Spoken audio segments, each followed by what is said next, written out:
diangkat sebagai peneliti utama terhitung mulai tanggal 1 Mei 2009. Berdasarkan surat keputusan Kepala Lembaga Ilmu Pengetahuan Indonesia nomor 1093A 2012 tanggal 20 November 2012 tentang pembentukan Majelis Pengukuhan Profesor Riset, yang bersangkutan dapat melakukan pidato pengukuhan profesor riset.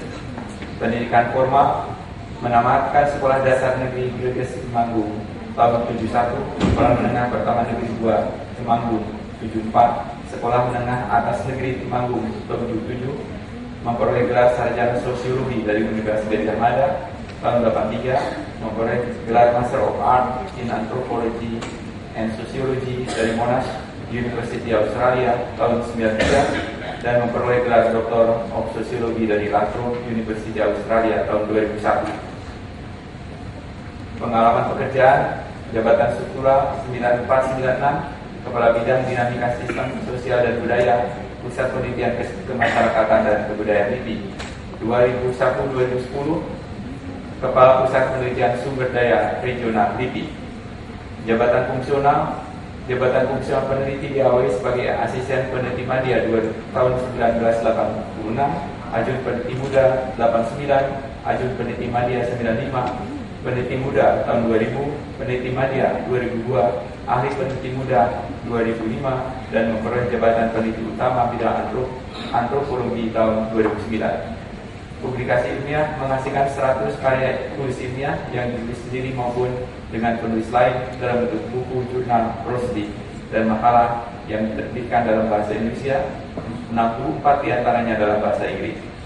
Pembinaan kader ilmiah, pengajar tamu pada Latrobe University Australia tahun 99 dan 2000, dan Universitas Singapura tahun 2003, Universitas Indonesia.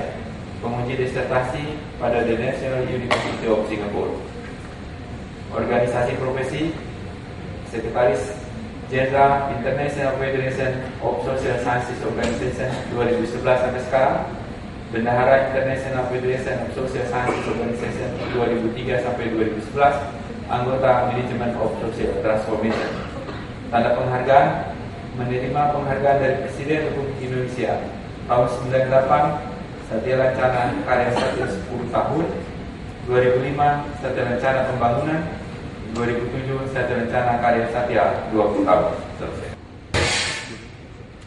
Kandidat Profesor Riset Saudari Dr. Yekti Maunati, Master of Art, dipersilahkan menyampaikan orasi pengukuhannya.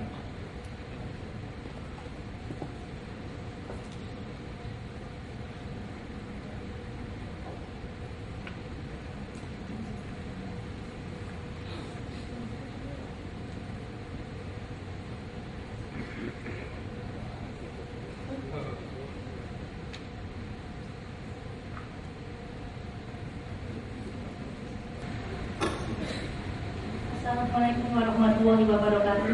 Salam sejahtera. Yang terhormat Kepala Lembaga Ilmu Pengetahuan Indonesia, Wakil Kepala Lembaga Ilmu Pengetahuan Indonesia, Ketua Majelis Pengukuhan Profesor Riset, Sekretaris dan para anggota Majelis Pengukuhan Profesor Riset, Sekretaris Utama dan para deputi di lingkungan LIPI, para Kepala Pusat dan Kepala Biro di lingkungan LIPI, para pejabat lainnya di lingkungan LIPI, para rekan peneliti, para undangan hadirin sekalian yang saya muliakan.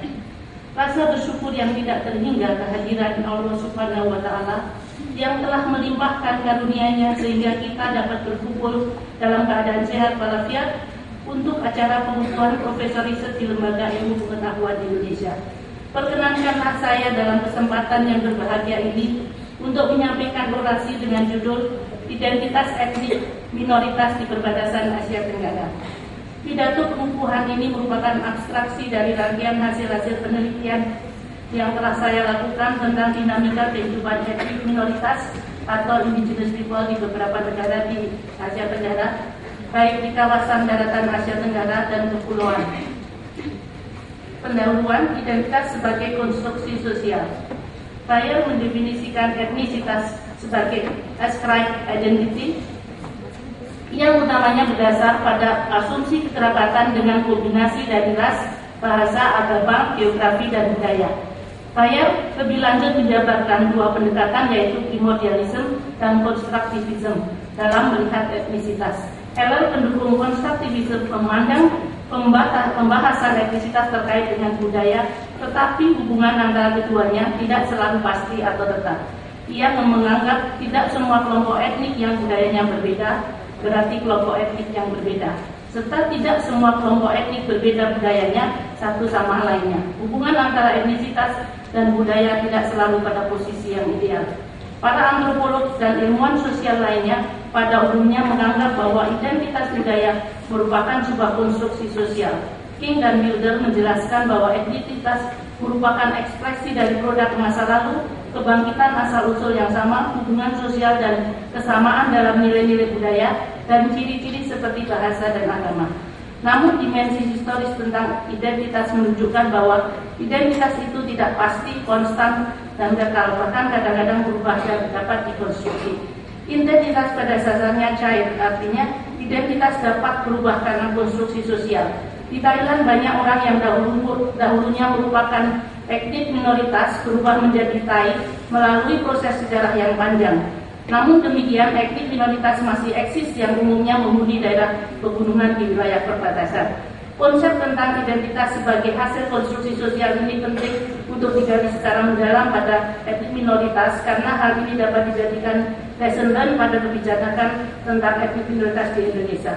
Etnik minoritas dan indigenous people di Asia Tenggara. Penggunaan konsep minoritas dan indigenous people terkadang diperdebatkan dan tumbang tindih. Namun di Asia Tenggara, perbedaan dua kelompok ini bisa membingungkan dan kompleks karena persoalan politik. Di Vietnam, pemerintah tidak mengenal indigenous people, tetapi semua kelompok kecil dianggap sebagai etnik minoritas.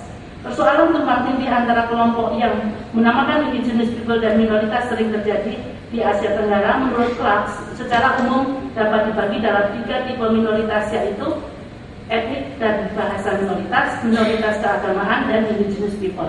Strategi-strategi pembangunan di Asia Tenggara menurut Clark cenderung berpotensi munculnya konflik antara negara dengan etnik minoritas dan indigenous people.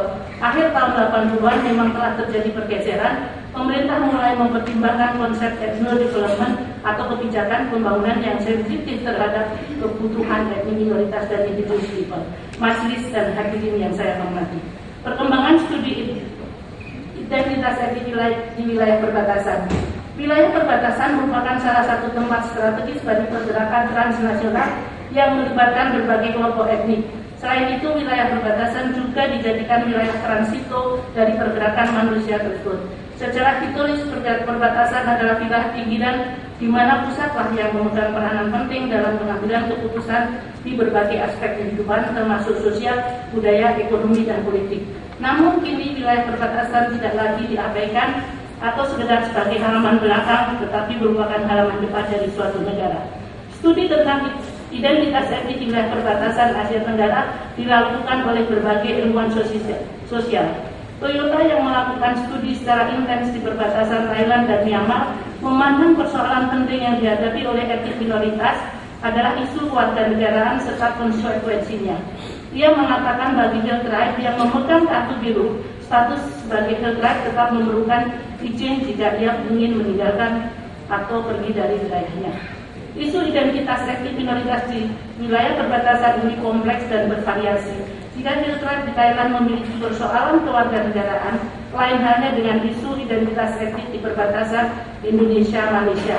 Persoalan yang menonjol di perbatasan Krayan, Kalimantan Timur, Bakalan, Sarawak adalah karena mereka merupakan kerabat serta memiliki asal-usul yang sama, sehingga identitas menjadi persoalan, terutama ketika penetapan garis demarkasi yang tegas seiring dengan terbentuknya negara modern. Kelompok minoritas yang tinggal di wilayah perbatasan di Asia Tenggara sering berada pada posisi marginal. Studi tentang identitas etnik di wilayah perbatasan semakin penting, mengingat pergerakan transnasional semakin intens dan wilayah perbatasan tetap menjadi destinasi strategis. Identitas Ulu Padas di perbatasan Kalimantan Timur, Sarawak, dan Sabah. Studi tentang identitas Dayak telah dilakukan antara lain oleh Maunati serta Yulan dan Maunati.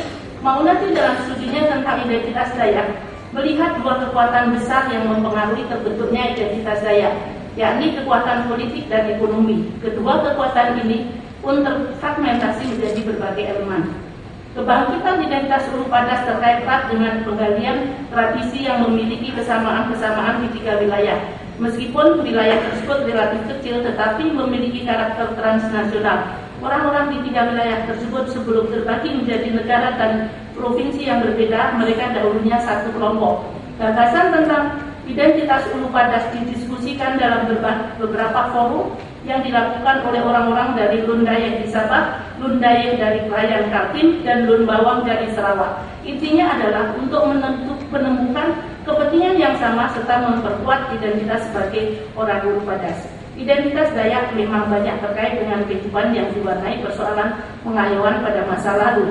Namun kini pengayuan sudah tidak ada lagi, tetapi bukan berarti orang-orang Dayak seperti Lun Dayak bukan lagi dikategorikan sebagai orang Dayak. Mereka masih tetap memiliki identitas tersebut, hanya saja penanda dari identitas tersebut sudah berubah atau dimodifikasi di berbagai elemennya.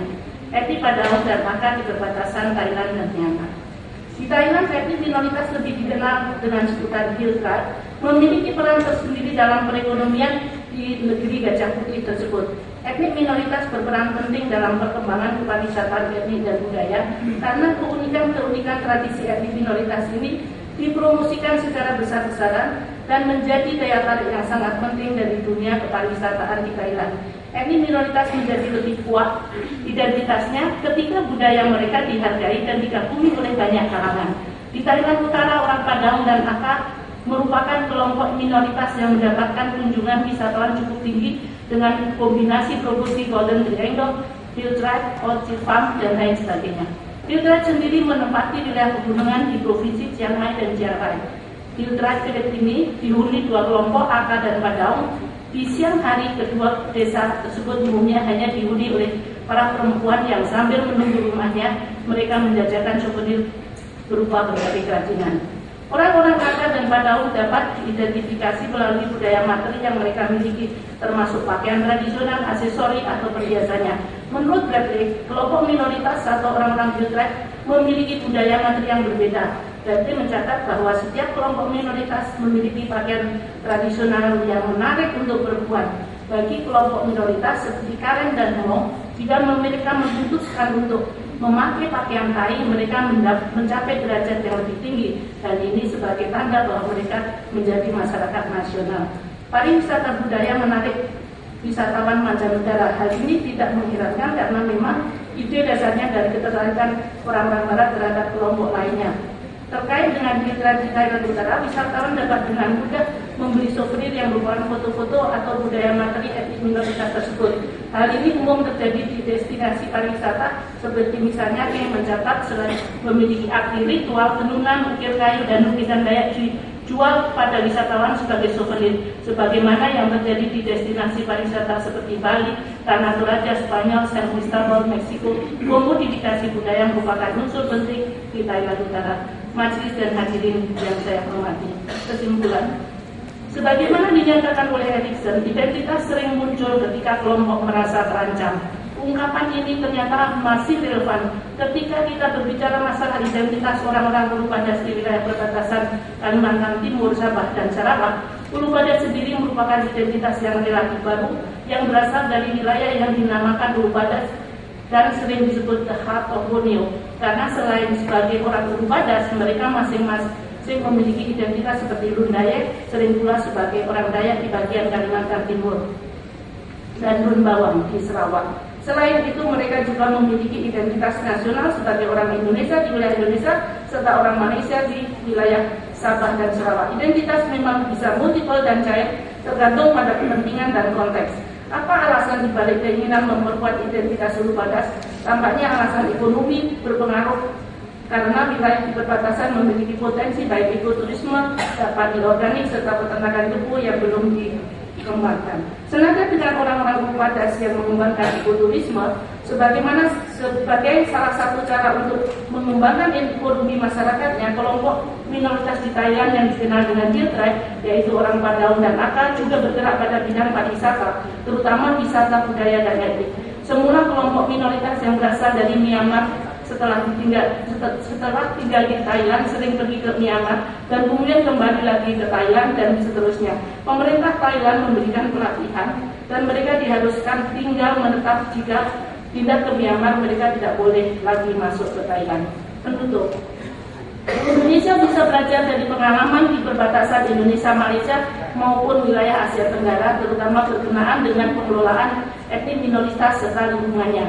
Oleh karena itu, beberapa kebijakan yang dapat ditindaklanjuti adalah pemerintah daerah yang memiliki wilayah perbatasan dengan kekayaan tradisi dan budaya serta biodiversity dapat mengembangkan mata pencarian yang sustainable bagi kelompok minoritas masyarakat adat melalui community-based tourism yang dapat diprogramkan pada Dinas Pariwisata. Perbaikan sarana transportasi dan infrastruktur jalan sebaiknya didanai oleh dana pemerintah baik pusat maupun daerah, sehingga tidak perlu investor swasta yang mendanainya karena risiko kerusakan hutan dan lingkungan jika sumber daya alam dieksploitasi investor sebagai pengganti pembuatan infrastruktur jalan. Pemeliharaan tradisi dan budaya etnik minoritas yang unik sebaiknya dilakukan melalui penulisan-penulisan yang komprehensif dan hukum adat atau customary law yang berlaku pada etnik minoritas meski didukung pemerintah lokal dan pusat, sehingga hak-hak atas tanah, tradisi dan budaya dapat terpelihara. Ucapan terima kasih. Untuk dapat melakukan kajian dan menulis tentang identitas etnik minoritas di Asia Tenggara ini, banyak pihak yang telah berjasa dan berperan penting baik dalam sumbangan pemikiran teoritis maupun empiris. Oleh karena itu, saya ingin menyampaikan rasa syukur dan terima kasih kepada pertama-tama saya ingin menyampaikan rasa syukur yang tidak terhingga kepada Tuhan Yang Maha Esa yang selalu memberikan karunia-Nya sehingga saya dapat melaksanakan orasi ilmiah ini. Saya ingin menyampaikan ucapan terima kasih sebesar-besarnya kepada Kepala LIPI Profesor Dr. Lukman Hakim, MSc, Majelis Profesor Riset Profesor Dr. Samsudin Haris, MSc, Profesor Dr. Johannes Haba, STH, Profesor Dr. Irman Aminullah, Wakil Kepala LIPI, Sestama, para deputi di lingkungan LIPI, terutama deputi IPSK, Profesor Dr. Insinyur Aswatini MA, dan Kepala Pusat Penelitian Sumber Daya Regional, Dr. Andes Dundin Zainuddin MA, Kepala Pusbimdiklat LIPI, dan Kepala BOK LIPI, serta panitia penyelenggara upacara pengukuhan Profesor riset ini. Saya juga ingin menyampaikan rasa terima kasih yang sedalam-dalamnya kepada Profesor Dr. Taufik Abdullah, mantan Ketua Lembaga Ilmu Pengetahuan Indonesia, yang selalu mendorong saya untuk mempelajari etnisitas di Asia Tenggara. Juga kepada pembimbing saya, Profesor Dr. Joel Eskan dan Dr. Wendy Mi serta Dr. N. Loven. Saya ingin mengucapkan banyak terima kasih atas pembekalan konsep dan teori tentang etnisitas. Kepada tim peneliti kompetitif Dr. Andes Dundin Zainuddin MA, Profesor Dr. Firly Ketut Ardana, Dr. Sunarti, Maya Priscilla, Betty Rosita Sari, tim peneliti Pendaya Dr. Tung Yulan, dan Dr. Peter Yudit, tim pariwisata Asia Tenggara Luciana MSc, Sukri Abdul Rahman, tim kontak-kontak perdagangan di Asia Tenggara Ramijo, serta seluruh peneliti PSDM maupun tenaga administrasi Dr. Andes Dini Saftari, Yudo Utomo, Made Subaliani. Saya sangat bersyukur dan berterima kasih yang tak terhingga karena bersama-sama dengan mereka lah saya dapat mendiskusikan kajian-kajian yang saya lakukan. Keluarga berperan penting dalam menjadikan saya sebagai peneliti seperti sekarang ini. Almarhum ayah saya, Bapak R. Sumarno SK, yang selalu menanamkan bahwa saya sebagai perempuan kelak diharapkan akan dapat melanjutkan ke sekolah tinggi. Kedua almarhum ibu-ibu saya, Ibu Warsiti dan Ibu Mubiatun, yang selalu mendorong saya untuk mencapai cita-cita setinggi-tingginya. Sekolah untuk perempuan adalah keharusan supaya memiliki martabat. Begitu beliau ungkap. Semua kakak-kakak saya, Profesor Bambang Sutepyo, Insinyur Joko Waluyo, dan juga antara lain juga sangat memberikan dukungan moral maupun material terhadap saya. Pada kesempatan ini saya ingin mengaturkan ucapan terima kasih yang tak terhingga pada keluarga tercinta. Terakhir saya ingin mengucapkan terima kasih yang sebesar-besarnya kepada semua pihak yang tidak dapat saya sebutkan satu persatu yang telah membantu dan menyiapkan pelaksanaan pidato pengukuhan saya ini. Wabillahi taufiq wal hidayah. Wassalamualaikum warahmatullahi wabarakatuh.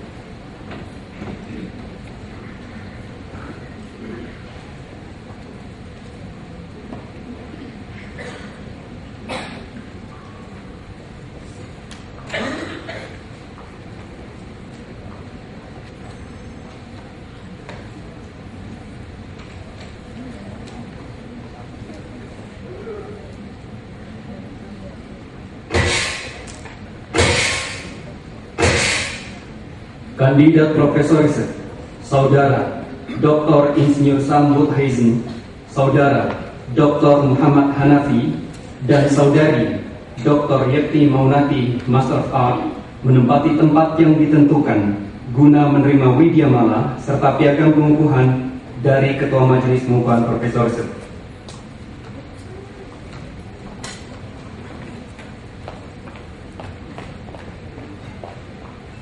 Ketua Majelis Pengukuhan Profesor Riset dimohon berkenan menyerahkan widyamala dan piagam Profesor Riset.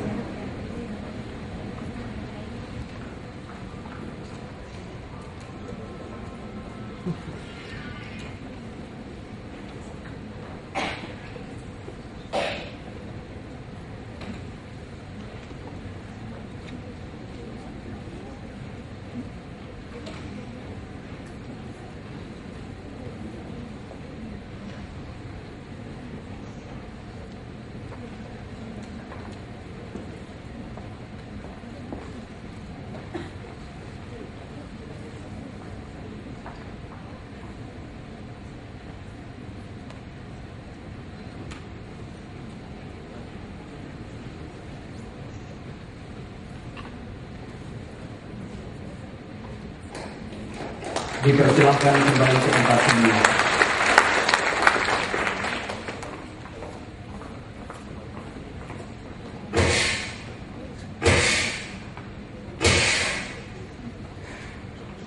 Ketua Majelis Pengukuhan Profesor Riset dipersilahkan menutup sidang.